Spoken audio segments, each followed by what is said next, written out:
मुझे तुम्हें वेपन बनाना है, माय म्यूट वेपन, जिसकी आवाज़ नहीं है, लेकिन अगर वो वेपन चलाया जाए तो वो बहुत ख़तरनाक हो सकता है। My mute weapon. I know कि तुम्हें ये सारी चीज़ें अभी समझ नहीं आएगी। तुम बहुत छोटे हो उन सारी चीज़ों के लिए। मैं तुम्हें कभी भी दोष नहीं दूंगा। ये तुम्हारी गलती ही नहीं है। जो गलती तुम्हारी है ही नहीं, उसकी वजह से तुम्हें कोई भी कुछ कहे, ये मुझे मंजूर नहीं। तुम मेरे लिए मेरी ज़िंदगी की वही वॉरियर हो जिसे अभी मुझे चेरिश करना है, बनाना है, वेपन के आकार में ढालना है। एक लेडी एक लड़के को ऐसा बोल रही है। वो एक ओमेगा लड़का है जिसकी आवाज़ नहीं है, जो आवाज़ नहीं निकाल पा रहा है, उसकी वॉइस नहीं आ रही, और वो लड़का एक कमरे में बैठा हुआ है और वो लेडी उसके सामने बैठी हुई है।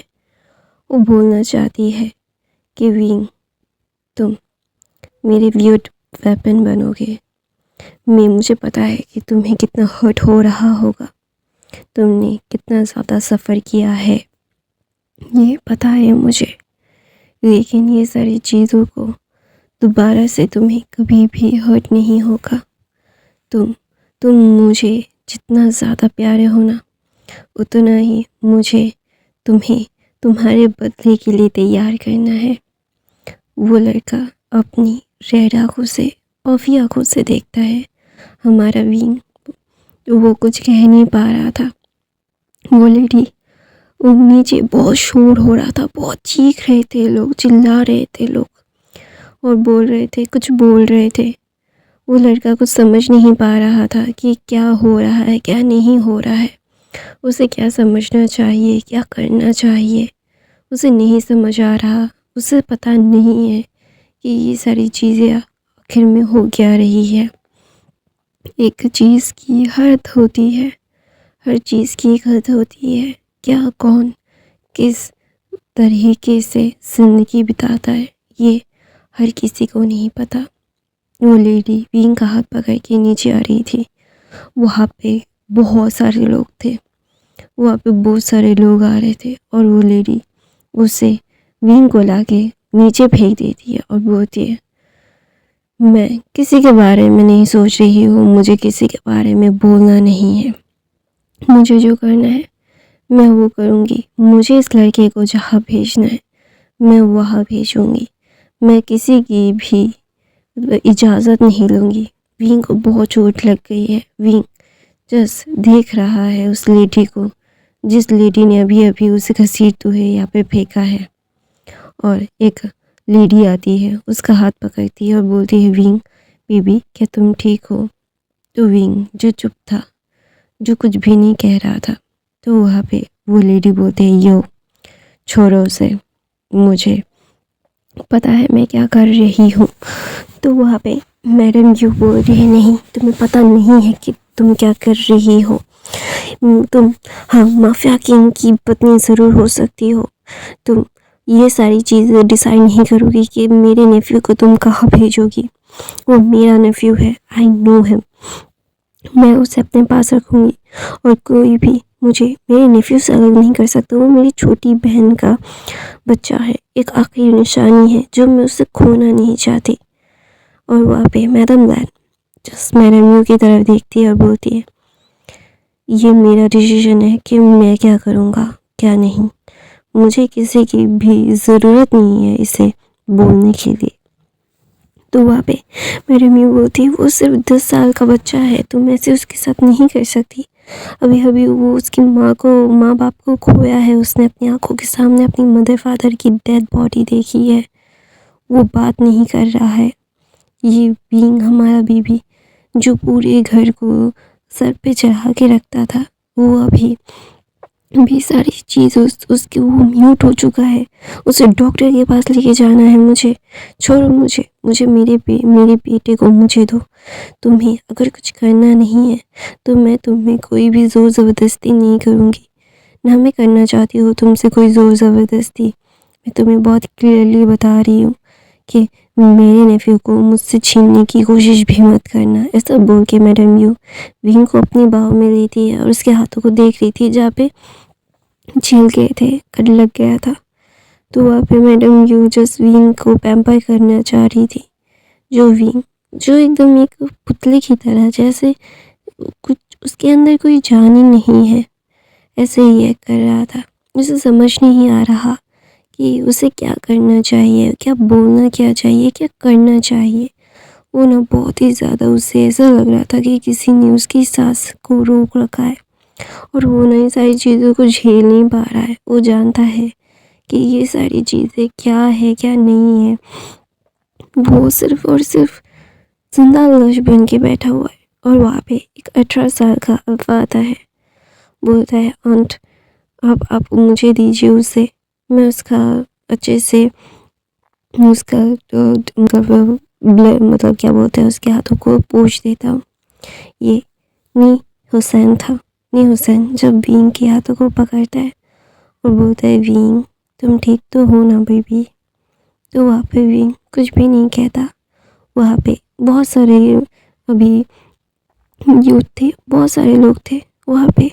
मैडम गन सबकी तरफ देख के बोलती है कोई भी मुझे कुछ भी नहीं बोल सकता, मुझे जो करना है मैं वो ही करूँगा। किसी को भी मैंने ये नहीं बोला, ना करने देना है मुझे। मैं जानता हूँ कि मैं क्या करूँगा क्या नहीं। I know very well about it.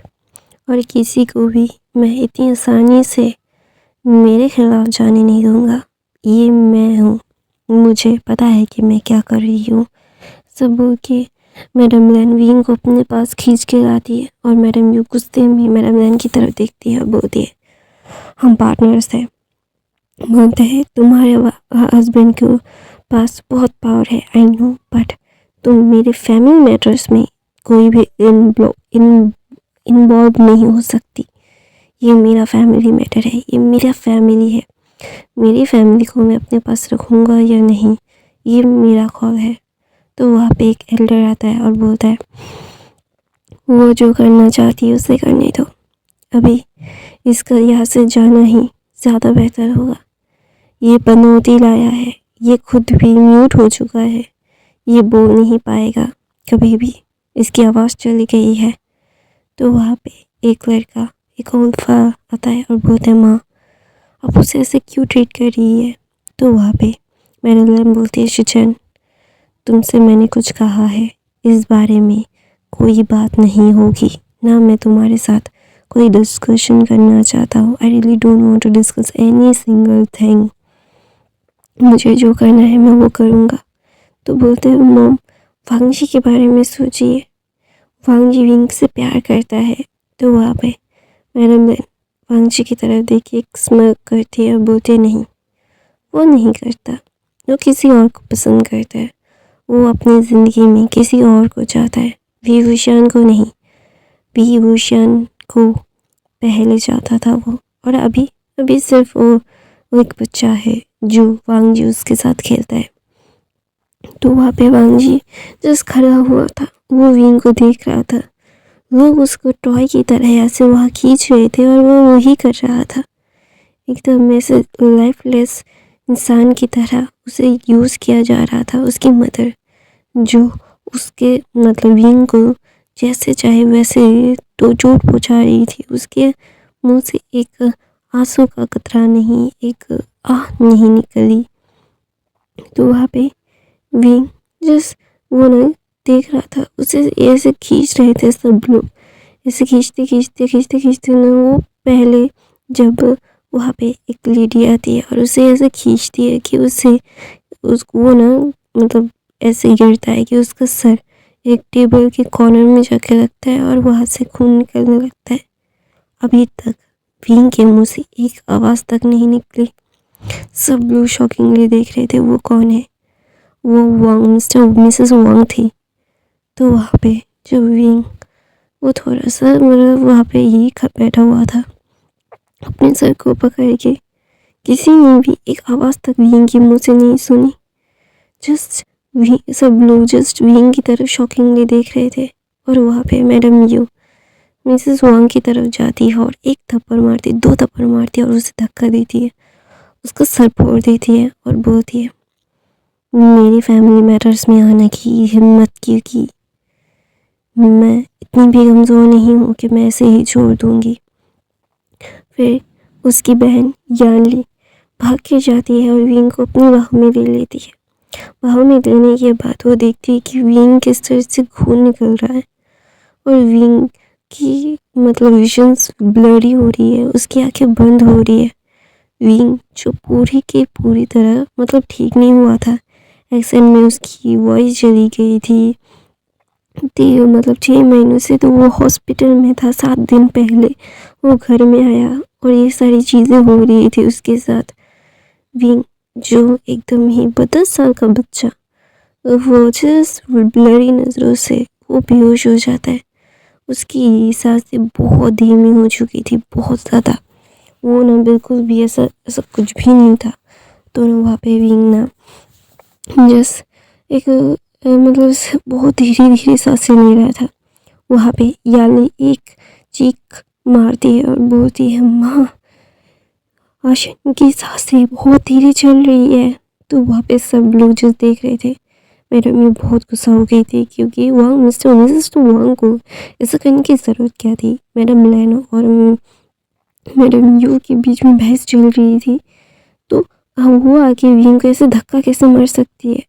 Madam you जानती है कि विंग को देखने के लिए याली भाग के आएगी, तो इसीलिए मैडम यू ने जाके पहले मिस्टर मिसेस वांग को मारा।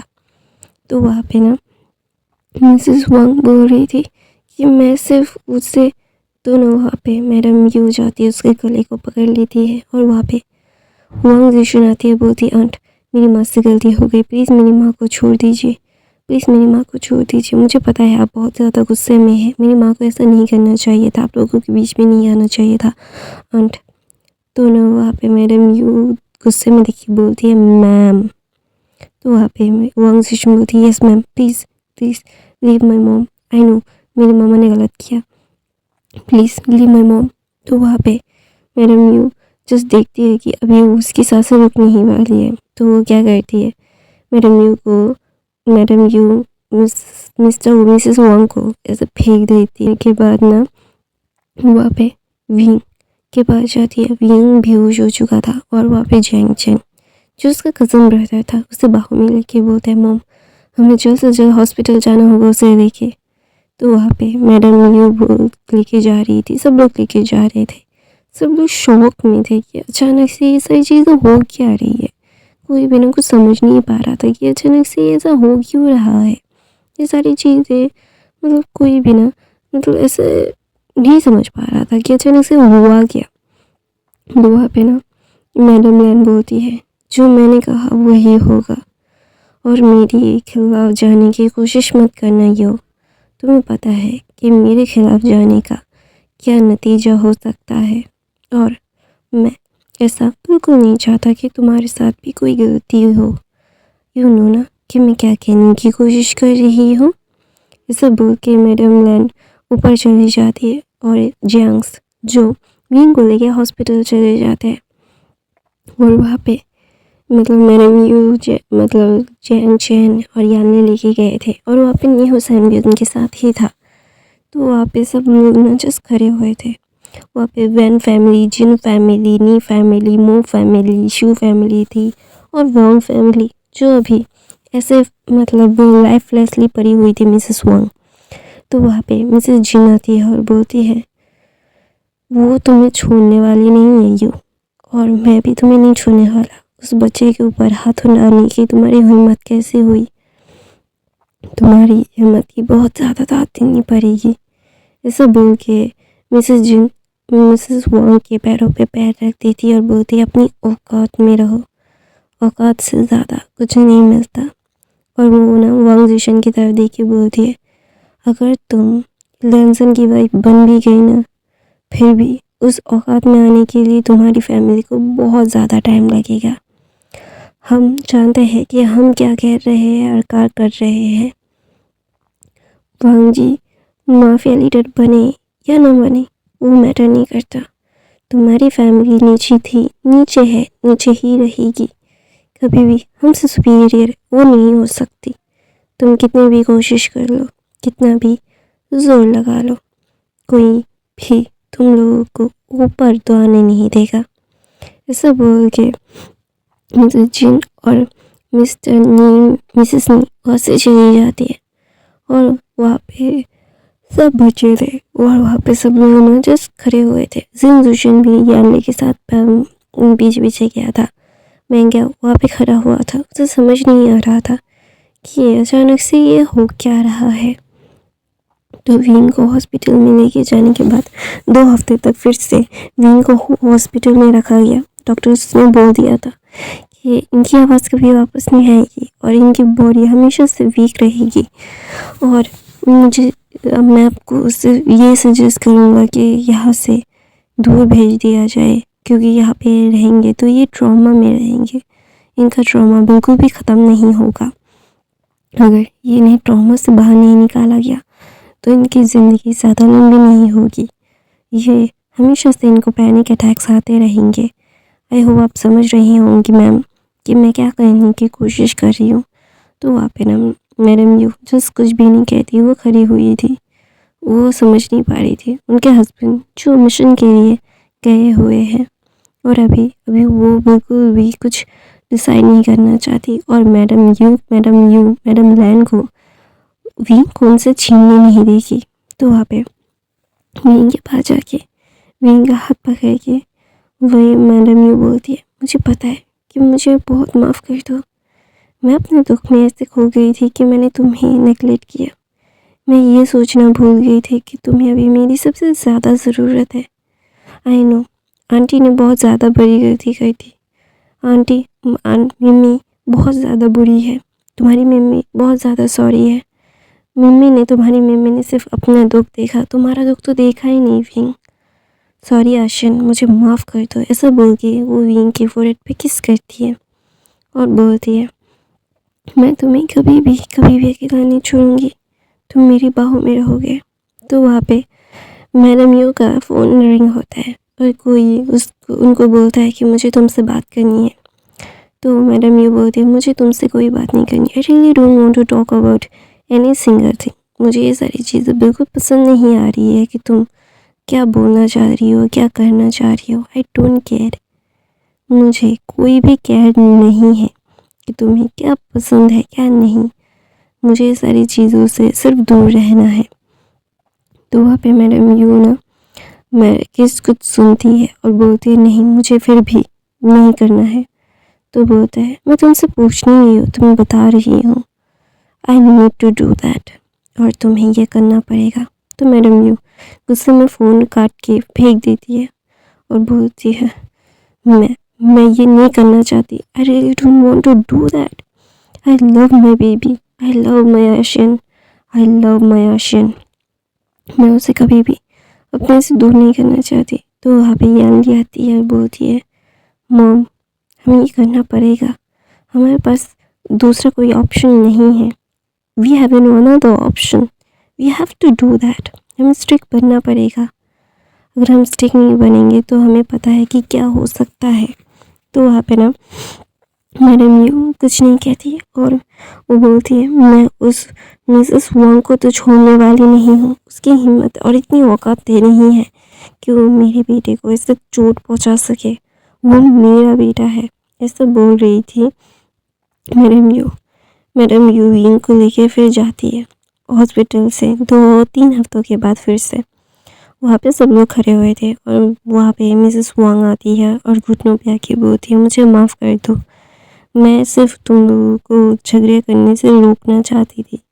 मुझे नहीं पता था कि वो उससे ऐसे धक्का लगे उसे ऐसे चोट लग जाएगी। तो वहाँ पे मैडम यू अपने बंदूक को बाहर निकालती है और बोलती है, जितना खून मेरा बेटी का बहा है उतना खून मैं तुम्हारा बहाना चाहूँगी तो मुझे सुकून मिलेगा। तो वहाँ पे मैडम यू ऐसा बोलती है और ना वो मैडम यू का गला पकड़ती है और बोलती है, अपनी औकात में रहो, मैं कौन हूँ पता है ना। तो वहाँ पे मैडम लैन कुछ नहीं कह रही थी। वहाँ पे मास्टर लिन जो चिंगन जुन थे वो बोलते हैं यो शांत हो जाओ। दोनों वहाँ पे बोलते कैसे शांत हो जाओ, किसी एक माँ के सामने अपने बच्चे को ऐसे हर्ट होते हुए देखना मुझसे नहीं होगा। मैं अपने बेटे को अपने सामने किसी को bully करने दूँ और ऐसे ऐसे नीच, ऐसे जो जिसकी औकात नहीं है हमारे साथ बैठने की, मेरे बेटे के साथ खेलने की, मैं उसे ऐसा करने दूँ। तो वहाँ पे वांग जी बोलता है आंट मुझे पता है आप बहुत ज़्यादा गुस्से में हैं, लेकिन उनकी ज़्यादा गलती नहीं है वो। तो वहाँ पे मैडम यू तिरछी आंखों से वांग जी को देख के बोलती है तुम्हें क्या लगता है कि मुझे नहीं पता, और मैं तुमसे कुछ कहना चाहती हूँ, यहाँ पे सब लोग हैं तो I want to say something. मैं वांग जी और विंग की जो एंगेजमेंट है जो मेरी बहन ने फिक्स किया था, हो गया था, उसे तोड़ना चाहती हूँ। मैं नहीं चाहती कि मेरे बच्चे को कोई भी ऐसे ट्रीट करे, उसका अफ़ा उसको प्रोटेक्ट करे। मैं ये चाहती हूँ कोई भी उसे ऐसे खतरे के मुंह में देख के खड़ा रहे। मुझे ऐसा अफ़ा, ऐसा लाइफ पार्टनर मेरे बेटे के लिए नहीं चाहिए। I hope you understand. ऐसा बोल के मैडम लाइन की तरफ देखती है और बोलती है कि तुम्हारा बेटा अगर बेटा किसी और को पसंद करता है तो मैं नहीं चाहती कि मेरे बेटे को कोई भी मतलब उंगली उठा के बोले कि तुम मेरी खुशियों के बीच में आए हो। नहीं चाहता मैं। वैसे भी मेरे बेटे ने बहुत कुछ झेल लिया है और नहीं झेलने दे सकता मैं उसे। तो वहाँ पे ना मैडम लाइन कुछ नहीं कहती और बोलती ठीक है ये एंगेजमेंट यहीं पे टूटता है, कोई भी शादी की अलायंस नहीं होगी। तो वहाँ पे वांग जी जस्ट बड़ी बड़ी आंखों से अपनी मदर की तरफ देखता है और बोलते माँ। तो वहाँ पे मैडम लाइन बोलती है व्हाट, क्या हुआ? तो बोलते आप ये क्या कह रही हैं? तो बोलते क्या कह रही हूँ मैं? जो कह रही हूँ सच कह रही हूँ। कोई भी मैरिज अलायंस नहीं होगी हमारे और विंग के बीच में। विंग अपनी ज़िंदगी के लाइफ पार्टनर को चुनने के लिए आज़ाद है, तुम उसके लिए लायक नहीं हो वांग जी, ये मुझे भी पता है। तो वहाँ पे वांग जी बोलते माँ लेकिन मैं उसको उसकी माँ को मैंने प्रॉमिस किया है उसका अच्छे से ध्यान रखने के लिए, मैं रखूँगा चाहता हूँ। तो बोलते तुमने रखा है? मैंने तो नहीं देखा। तो ना वहाँ पे मैडम लाइन ना बोलती है अभी अभी उसे चोट लगी है, वो तो 3 हफ्तों के लिए हॉस्पिटल सो गया है, कितनी बार देखने के लिए गए हो उसे। तो वहाँ पे वांग जी कुछ नहीं कहता, बोलते माँ मैं स्कूल में बिज़ी था, आपको पता है ना मैं अभी ग्रेजुएट होने वाला हूँ। तो वहाँ पे मैडम ये लाइन बोलती है ये एक्सक्यूज़ेस है, मैं तुमसे कोई भी ज़ोर ज़बरदस्ती नहीं कर रही हूँ वांग जी, अभी ये सारी चीज़ें तोड़ना ही ज़्यादा बेटर होगा। तुम अपनी लाइफ में एक बेटर इंसान डिज़र्व करते हो, विंग भी, और तुम दोनों एक दूसरे के लिए नहीं हो, ये मुझे बहुत अच्छे से समझ आ गया है। और ये भी समझ आ चुकी है कि विंग के लिए यही अच्छा होगा कि तुमसे दूर रहे। ऐसा बोल के वो यू की तरफ देखती है, बोलती यू और मैंने जो डिसाइड किया है वही होगा, कोई भी कुछ भी कह दे। तो वहाँ पे मैडम यू कुछ भी नहीं कहती क्योंकि उन्हें पता है कि अगर मैडम लाइन ने वो जिद पकड़ चुकी है वो विंग को यहाँ से दूर भेज के रहेंगी। कहाँ भेजेंगी मैडम यू नहीं जानती और वो जानना चाहती है, इसीलिए वो मैडम लाइन से कोई भी लिटरली अभी बहस नहीं करना चाहती। वो बहस नहीं करेगी क्योंकि उन्हें पता है अगर वो बहस करेगी तो बहुत ज़्यादा बुरा हो सकता है, और बुरा होने का मतलब है विंग से उनका सच में सारी चीज़ें कटाव हो जाना, और वो बिल्कुल भी नहीं चाहती। और वो जानती है कि ये सारी चीज़ें बहुत ही ज़्यादा ही हो जाएंगी। तो वहाँ पे विंग ना जस्ट वहाँ पे खड़ा हुआ था, उसको बहुत ज़्यादा कमज़ोरी महसूस हो रही थी। तो वहाँ पे नी हुसैन जाता है, विंग को अपनी गोद में ले लेता है और विंग जस्ट नी हुसैन की तरफ देखे ना वो अपनी सर को नी हुसैन की चेस्ट में रख देता है। और सब लोग जब ये देखते हैं तो सबको पता चलता है यार ये 10 साल का बच्चा अभी भी बहुत ज़्यादा वीक है और उसके सामने ही ये सारी चीज़ें हो रही है और ये कोई भी रिएक्शन नहीं दे रहा है। जिसे खरोच तक आ जाती, वो चीख के पूरे ड्रामा क्वीन की तरह सबको वो परेशान करते रहता। वो बच्चा भी एकदम एक शांत बच्चा हो गया है जिसकी एग्जिस्टेंस ही मालूम नहीं होती है खड़ी हुई है। तो वहाँ पे ना विंग वांग जी जस्ट देखता है कि न्यूसन की बाहों में विंग अपनी आंखें बंद कर रहा है। तो वहाँ पे याली बोलती है उसे सोने मत दो, उसने अभी तक कुछ ठीक से खाया नहीं है। हॉस्पिटल में हमें डिस्चार्ज के समय उसे खाने का अच्छे से कुछ दे नहीं पाया हूँ मैं। तो वहाँ पे ना याली भाग के जाती है, जो सूप उसने बनाया था वो लेके आती है और न्यूसन विंग को अपने कमरे में लेके जा रहा था। उसका कमरा नीचे ही है, बहुत बड़ा कमरा है। तो वहाँ पे न्यूसन लेके जा रहा था। तो वहाँ पे वांग जी बोलते उसे अपने कमरे में लेके चलो, वहाँ पे ये अच्छे से उसका ध्यान रख सकता है। तो वहाँ पे ना न्यूसन ना कुछ नहीं कहता, वो अपने कमरे में लेके जाके विंग को उसके बेड पे सुला देता है, जो बेड अभी और ज़्यादा सॉफ्ट हो चुका था।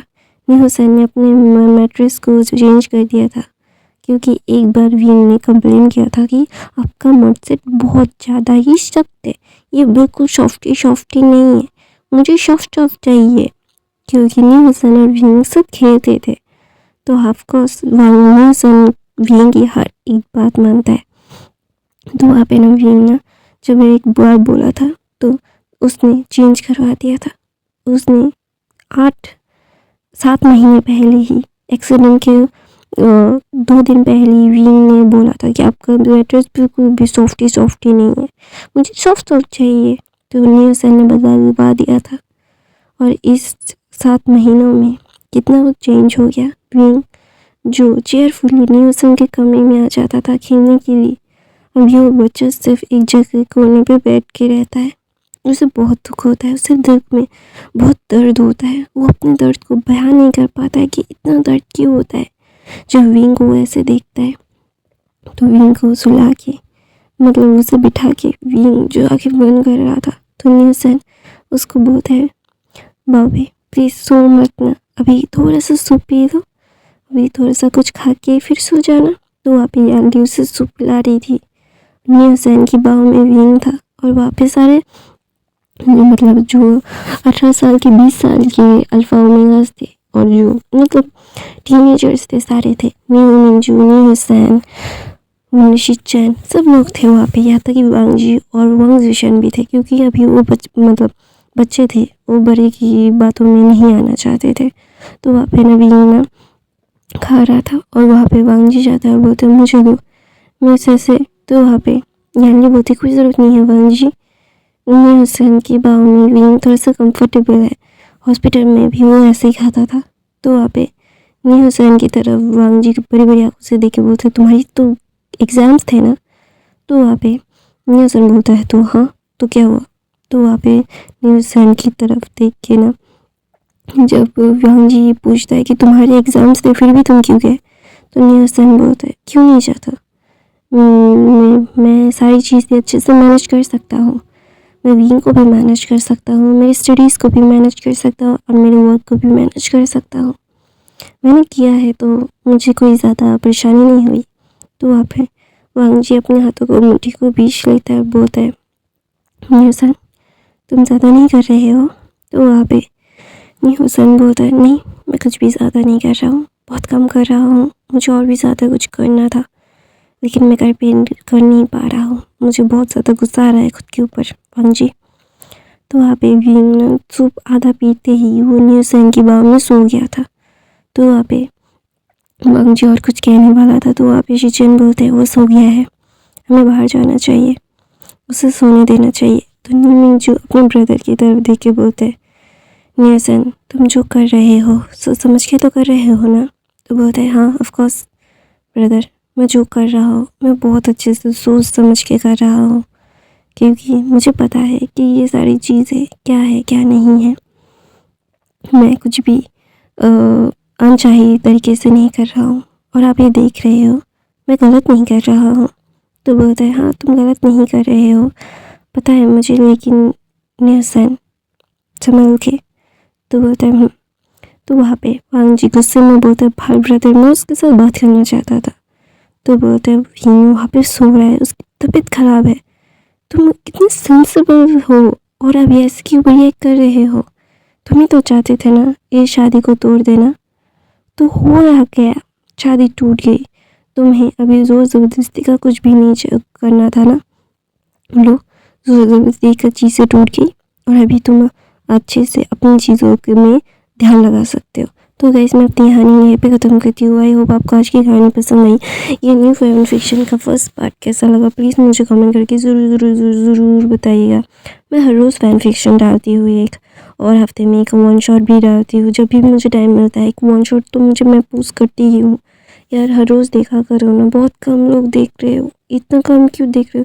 पहले तो 1000 लोग देखते थे, अभी वो भी नहीं देखते। प्लीज़ यार देखा करो ना। और ये फ़ैन फिक्शन आप लोगों को कैसा लगा प्लीज़ कमेंट करके ज़रूर बताना। और बहुत ज़्यादा इंटरेस्ट